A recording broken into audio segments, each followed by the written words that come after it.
André Onana, gardien de but des Lions indomptables, suspendu pour 1 an de toute activité sportive par l'UEFA. Mesdames et messieurs, dernière sortie de votre journal bilingue. Good afternoon, Morinji. Bon après-midi, Robert Chalito. Good afternoon to all watching us right now. It's a bilingual edition of Newscast on Canal, the international called Morinji, and major top stories.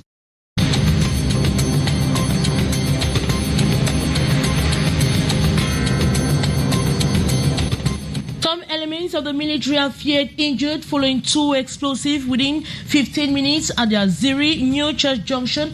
Our reporters on the ground have confirmed 2 improvised explosive devices were detonated in at Aziri, and the new report from Human Rights Watch has accused the Cameroonian army for being responsible for the killing of 9 civilians in Mouth. Son âge varie entre 32 et 45 ans, sont stoppés net par le bureau anticriminel de la Légion de gendarmerie de Douala et présentés devant le procureur.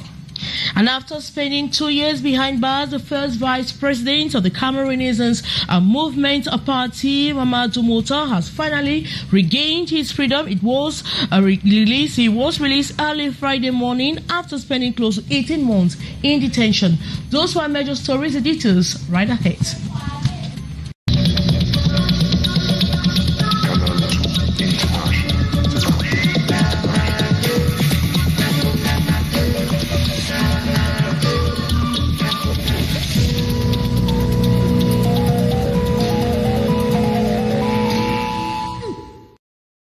Good afternoon once more. Some elements of the military are feared injured following 2 explosives within 50 minutes at the Aziri New Church Junction in the northwest region of Cameroon. It happened this Friday. It started at about 10 a.m. this Friday, February 5. Our reporters on the ground have confirmed 2 improvised explosive devices were detonated at Aziri New Town Junction. Reports also indicates unspecified number of victims, a series of gunshots or rings of air in Bamenda this Friday. We'll come back to that in our subsequent editions of the news.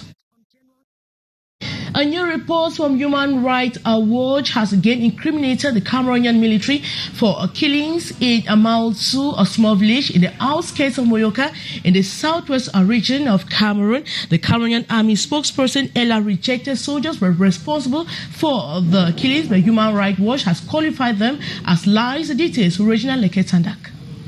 Army soldiers killed at least 9 civilians in Mautu, a small village in the outskirts of Moyoka, a new report from Human Rights Watch on Thursday affirmed. According to the rights group, amongst the dead included a woman and a child. 4 civilians were also injured in the attack, and soldiers proceeded to loot skulls of homes and threatened residents in the infamous Mautu massacre that occurred on January 10, 2021. The army spokesperson, Cyril Atongfak, had in this January 11 statement admitted that soldiers from the 21st Motorized Infantry Battalion conducted an operation in the village but failed to acknowledge troops killed and injured civilians. He claimed, quote, terrorist groups attacked soldiers while they were carrying a preventive raid and soldiers retaliated. Reacting to the new report, Ida Soa, Human Rights Watch Deputy Director for Africa, said, quote, killing civilians and looting their homes in the name of security are serious human rights crimes that fuel the escalating cycle of violence and abuse in Anglophone Cameroon. She added, quote, Cameroonian authorities, with assistance of the AU and the United Nations, should establish credible and impartial inquiry into the massacre in Mautu. The attack in Mautu drew widespread condemnation from rights groups. It will be recalled this is not the first time that the Cameroonian authorities have denied troops killed civilians. It is almost 1 year since a similar situation happened in Galbo in the Ndonga Mountain Division of the Northwest region. And earlier we caught up with a political observer and a man of law, barrister Kanwa with the correct government approach of always trying to cover up wrongdoing. He noted Mautu reminds us of Gabo massacre, which is almost 1 year old. Regina Leketanda interviewed barrister Kanwa. Let's take a listen. It brings in mind the Gabo incident that the military was accused, and it turned out to be correct, to be true. It is bad to think that after all the pressure and all the advices from international community, the military could still do such killings, and up to the extent that the Human Rights Watch will publish their investigation, which is credible to the best of my knowledge. You see, I made on several occasions pronouncements that the military and the Ambazonians, they need to respect international humanitarian law, because it stems from there. Now, the military ought not to shoot when there are civilians. The aim of hostility is not to kill. Then the responsibility of the state is equally evoked, because the state has the responsibility to protect its citizens. This same state failed to recognize that there was a problem. This same state engaged in a warfare against its own citizens and sent military. This same state has not been able to bring to carry on meaningful dialogue with the separatists to come into an agreement. Ambazonians should know that if they think they are protecting the lives of Anglophones, or they are fighting for something for the Anglophones, life is the first thing they should protect.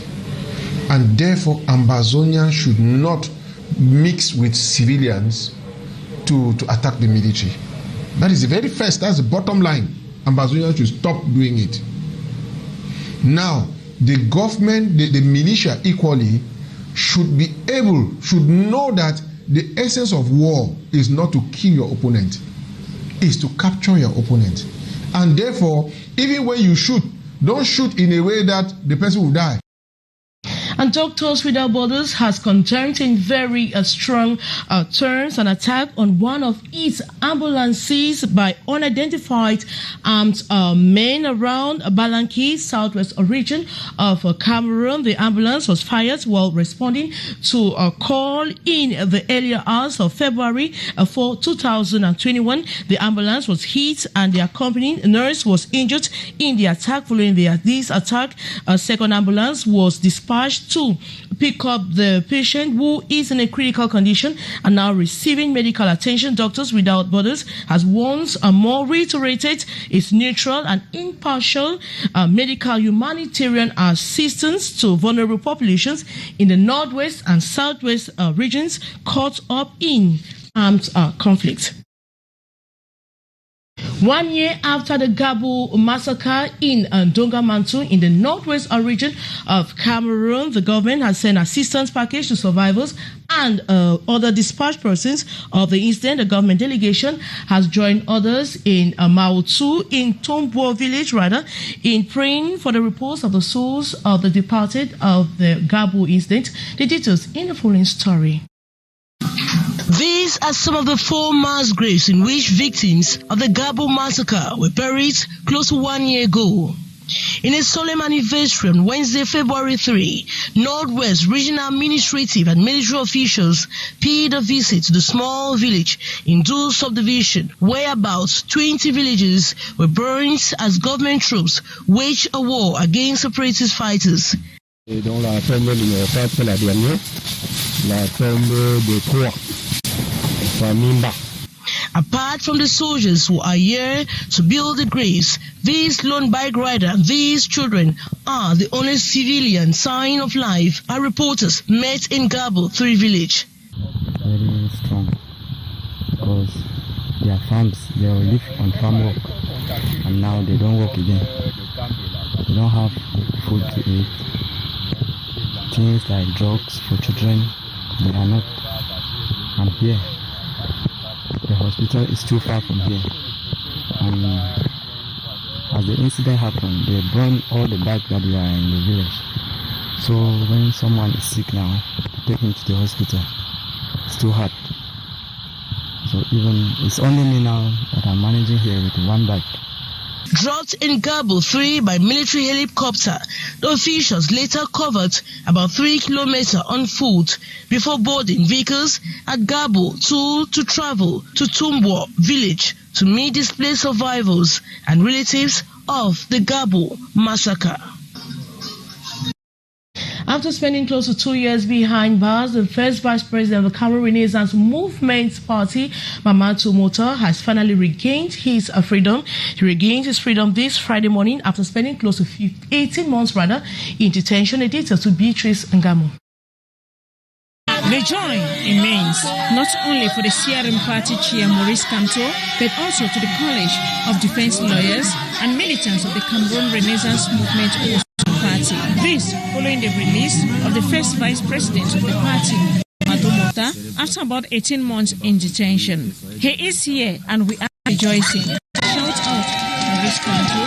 Thank you all for coming in their numbers. And at this late hour, to accompany Mamadou Mota home, the first vice president of the CRM party, Mamadou Mota, has regained his freedom. Released from prison at about 1 a.m. today morning of February the 5th, 2021. Mamadou Mota's first words after regaining freedom. Là où il n'y a pas de loi, il n'y a pas d'injustice. Je serai bref. Le combat continue et soyez de véritables artisans. As he salutes the efforts of all for his release. He was accused of organizing a peaceful but banned march in 2019, demanding the victory of Maurice Kamto as winner of the October 2018 presidential elections in Cameroon. And in October 2019, thanks to a presidential pardon in favor of the CRM marchers in detention, Mamadou Mota was supposed to be released, but it was not the case, as he was accused of being one of the leaders of the Konzengi prison mutiny, charged of group rebellion that sentenced him to 24 months imprisonment in September 2019. His sentence was reduced to 18 months on appeal in October 2020. Mamadou Mota is free, but the joy not total, as CRM party scribe says. Many of their militants are still in detention. Contractors carrying out major construction works around Akribi in the Ocean Division have been told to accelerate work in order to meet up with a deadline. The instruction was given by the Minister of Housing and Urban Development during a working visit in Akribi. The details in the following story. La mission d'inspection et d'évaluation des chantiers de la voirie urbaine dans la ville de Cliquez a conduit la ministre de l'Habitat et du... We can have the story. We'll get back to Robert Chalitok for the French version of the news. Vendredi, poursuivons avec ce coup de tonnerre dans le ciel du football camerounais. Le gardien titulaire des Lions indomptables, André Onana, suspendu pour 1 an pour infraction aux règles antidopage.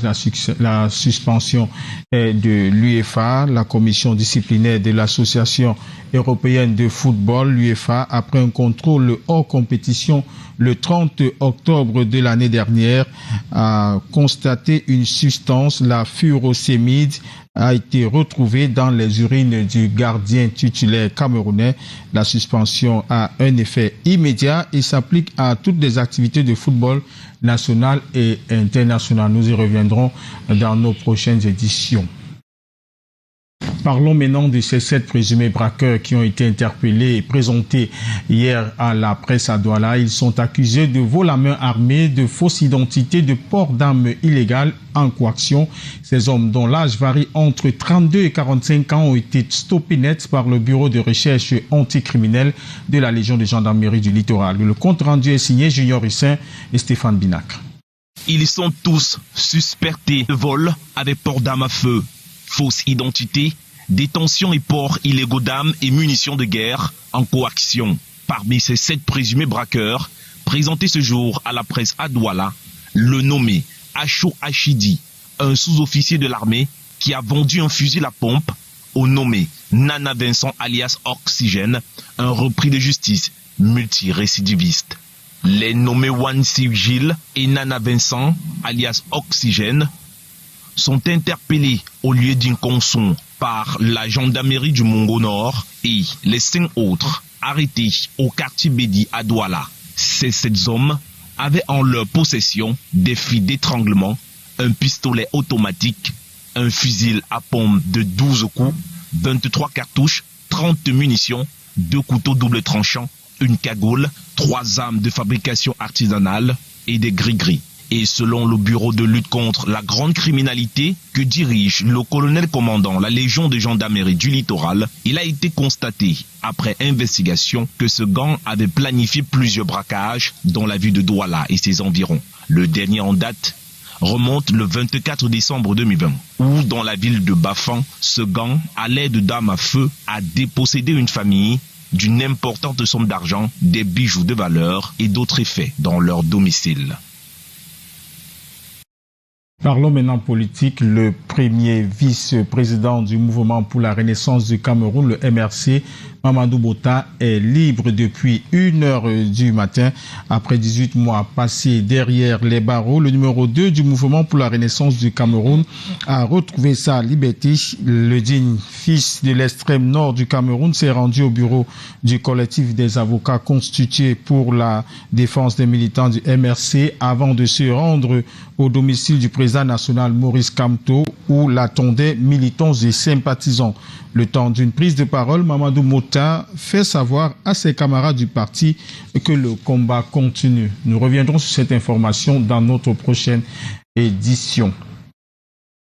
Parlons maintenant de ce premier anniversaire du massacre de Garbou. Vous vous souvenez très bien, en février 2020, une vingtaine de personnes mouraient calcinées dans ce village de la région du Nord-Ouest. Les conditions dans lesquelles des enfants, des femmes enceintes et des jeunes perdaient la vie dans une opération militaire avaient suscité une vague d'indignation à travers le monde. 12 mois après, les autorités administratives et militaires sont retournées sur les lieux. Monding Naoussi et Annie Collins nous font le reportage. Voici le village Garbou 3, où le massacre d'une vingtaine de villageois a eu lieu le 14 février 2020 dans la lutte contre les combattants séparatistes. Après que la commission d'enquête instruite par le chef de l'État ait reconnu les coupables des faits, le président Paul Biya avait demandé l'exhumation des corps pour un enterrement digne. Mais cela n'étant pas dans la culture de la localité, des tombes ont été érigées sur les 4 fosses communes par le 50e régiment du génie militaire de Bamenda. Et dans la tombe numéro 4, la dernière, la tombe de 3, Mimba. En ce triste anniversaire, les autorités administratives et militaires se sont rendues à Garbou 3 le mercredi 3 pour rendre hommage aux morts.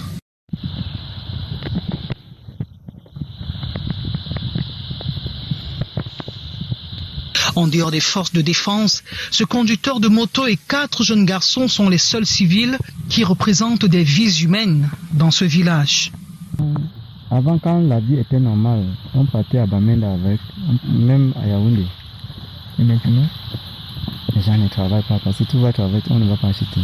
L'état des tines d'huile, une couverture et une moustiquaire traduisent cet d'abandon de cette habitation. C'est une vie qui n'est pas facile, hein? Parce que avec des trucs comme les gens vivent ici surtout au champ, c'est le champ qui ravitaille les gens d'ici. Donc il n'y a pas, les gens n'ont pas travaillé, il n'y a pas la nourriture, les trucs, comme les gens qui ne sont pas en santé. Bon, ce n'est pas facile pour trouver les médicaments. Village enclavé, il a fallu une marche commando de 3 km au gouverneur Adolphe Lélé l'Afrique, du général Nkavalère et le représentant du président du conseil régional pour allier Garbou 2, où les véhicules attendaient pour le voyage de Ntumbo pour la remise des dons aux rescapés et autres déplacés. Parlons maintenant de cette grosse arnaque effectuée par des individus sans foi ni loi à Douala, se servant du nom du préfet du Vouri. Ces individus ont tenté d'estorquer des fortes sommes d'argent aux membres du gouvernement et aux directeurs généraux des entreprises. Benjamin Boutou a tenu ce jour un point de presse. Il était face aux hommes de médias. Je vous propose d'écouter un extrait de son speech. Et je voulais surtout mettre en garde ces individus-là qu'ils seront démasqués. Parce que j'ai déjà mis les responsables des forces de maintien de l'ordre sur leur piste. Donc ils arrêtent de jouer à ce jeu-là. Parce que voilà, le préfet ne peut pas se mettre à appeler des hautes personnalités. Hein. Voyez-vous, ces gens se sont même permis d'appeler certains membres du gouvernement en se passant pour le préfet de Vouri. Et en leur laissant des messages pour dire voilà, rappelez-moi. Vous voyez même, moi j'appellerais ça l'impolitesse. du tout. Il faut désormais que les gens soient vigilants, que les populations soient vigilantes et que les gens sachent que les transactions financières ne se déroulent pas comme ça. Quelqu'un ne peut pas être assis dans sa chambre et vous demander de lui envoyer de l'argent. Et surtout quelqu'un que vous ne connaissez pas. Accélérer et rendre efficace la mise à niveau des entreprises camerounaises, la formation des jeunes est une clé. Nous permet de mettre en œuvre notre programme national de mise à niveau des entreprises auprès justement